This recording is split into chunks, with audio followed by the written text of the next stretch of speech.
ರಾಯಚೂರಿನಲ್ಲಿ ಕೋಟಾ ನೋಟಿನ ಜಾಲ ಪತ್ತೆಯಾಗಿದೆ. 10 ಲಕ್ಷ ಅಸಲಿ ಹಣಕ್ಕೆ 30 ಲಕ್ಷ ಕೋಟಾ ನೋಟು.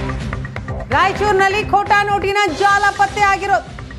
10 ಲಕ್ಷ ಅಸಲಿ ಹಣಕ್ಕೆ 30 ಲಕ್ಷ ಕೋಟಾ ನೋಟು. ಸಶಸ್ತ್ರ ಮೀಸಲು ಪಡೆ ಕಾನ್ಸ್ಟೇಬಲ್ ಸೇರಿದ ಹಾಗೆ 4 ಅರೆಸ್ಟ್ ಮಾಡಲಾಗಿದೆ. ಸದ್ದಾಮ್ಯಾಟ್ ಮೊಹಮ್ಮದ್ ಯಾಸೀನ್, ರಮೇಶ್, ಆದಿ ಶಿವಲಿಂಗನನ್ನ ರಾಯಚೂರು ಜಿಲ್ಲಾ ಪೊಲೀಸರು ಬಂಧಿಸಿದ್ದಾರೆ.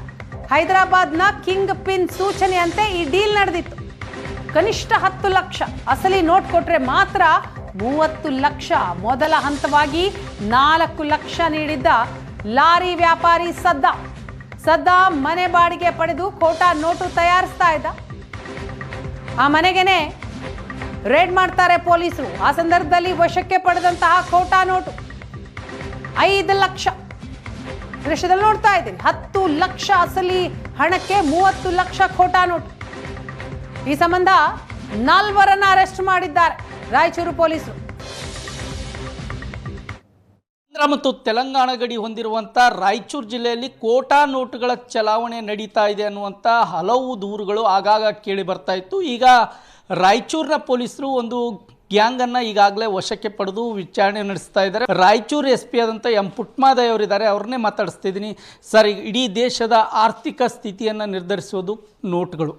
ಆ ನೋಟುಗಳನ್ನೇ ಕೋಟಾ ಮಾಡಿ ಚಲಾವಣೆ ಮಾಡುವಂಥ ಗ್ಯಾಂಗ್ ಈಗಾಗಲೇ ರಾಯಚೂರಿನ ಗಡಿ ಹೊಂದಿರುವಂಥ ಆಂಧ್ರ ಮತ್ತು ತೆಲಂಗಾಣದಲ್ಲಿ ಕಂಡು ಬರ್ತಾ ಇದೆ ಅನ್ನುವಂಥ ಮಾತುಗಳು ಆಗಾಗ ಕೇಳಿ ಬರ್ತಾ ಇತ್ತು. ಈಗ 4 ಜನ ಆರೋಪಿಗಳನ್ನು ತಾವು ವಶಕ್ಕೆ ಪಡೆದು ವಿಚಾರಣೆ ನಡೆಸ್ತಾ ಇದ್ದೀರಿ. ಸೊ ಆ ಗ್ಯಾಂಗ್ ಯಾರು, ಕೋಟಾ ನೋಟುಗಳನ್ನು ಯಾವ ರೀತಿಯಾಗಿ ತಯಾರು ಮಾಡ್ತಾಯಿದ್ರು, ತಮಗೆ ಹೇಗೆ ಮಾಹಿತಿ ಬಂತು, ಏನೇನು ಕಾರ್ಯಾಚರಣೆ ಮಾಡ್ತಾಯಿದ್ರಿ ಸರ್? ಏನಿಲ್ಲ, ನಮಗೆ ಒಂದು ಮಾಹಿತಿ ತುಂಬ ದಿನಗಳಿಂದಿತ್ತು. ಈ ಥರ ಕೋಟಾ ನೋಟು ಚಲಾವಣೆಗೆ ಸಂಬಂಧ ಒಂದು 4 ಜನ ಬಂದು ಓಡಾಡ್ತಿದ್ದಾರೆ ಅಂತ. ಆ ಸಂಬಂಧ ನಿನ್ನೆ ಒಂದು ರೈಡ್ ಮಾಡಿದ್ದೀವಿ. ಅದರಲ್ಲಿ 4 ಜನ, ಸದ್ದಾಮ್ ಅಂತ, ಮತ್ತು ರಮೇಶ ಆದಿ ಅಂತ, ಮತ್ತು ಮರ್ಲಿಂಗ ಮತ್ತು ಶಿವಲಿಂಗ ಅಂತ. ಈ ಶಿವಲಿಂಗನ ಫ್ರೆಂಡ್ಗೊಬ್ಬನಿಗೆ ಇಂತೆ ಮೋಸ ಆಗಿತ್ತಂತೆ, ಈ ಥರ ಕೋಟಾ ನೋಟ್ ಕೊಡ್ತೀವಿ ಅಂತೇಳಿ. ಆ ಸಂಬಂಧ ಈಗಾಗಲೇ ಅವ್ನು ಮೆಹಬೂಬ್ ನಗರಕ್ಕೆ ಹೋಗಿದ್ದು ಬರೋದು ಮಾಡ್ತಾಯಿದ್ದ. ಈ ಮಧ್ಯದಲ್ಲಿ ಏನಾಗಿದೆ, ನನ್ನ ವೆಂಕಟೇಶ್ ಅಂತ ಒಬ್ಬರು ಪರಿಚಯ ಆಗಿದೆ. ಅವನ ಮುಖಾಂತರ ಬರೋದು ಮಾಡೋದು ಮಾಡಿದ್ದಾರೆ. ಮತ್ತು ಈ ಸಂಬಂಧ ಅವ್ರಿಗೆ ಎಲ್ಲಿ ಪ್ರಿಂಟ್ ಮಾಡೋದ ಸಂಬಂಧ ಅವ್ರಿಗೊಂದು ಪ್ಲೇಸ್ ಬೇಕಿತ್ತು. ಅದಕ್ಕೆ ಪ್ಲೇಸೆಲ್ಲ ನೋಡ್ಕೊಂಡಿದ್ದಾರೆ. ಮತ್ತು ಆ ಪ್ರಿಪ್ರೇಷನ್ಗೆ ಏನು ಬೇಕು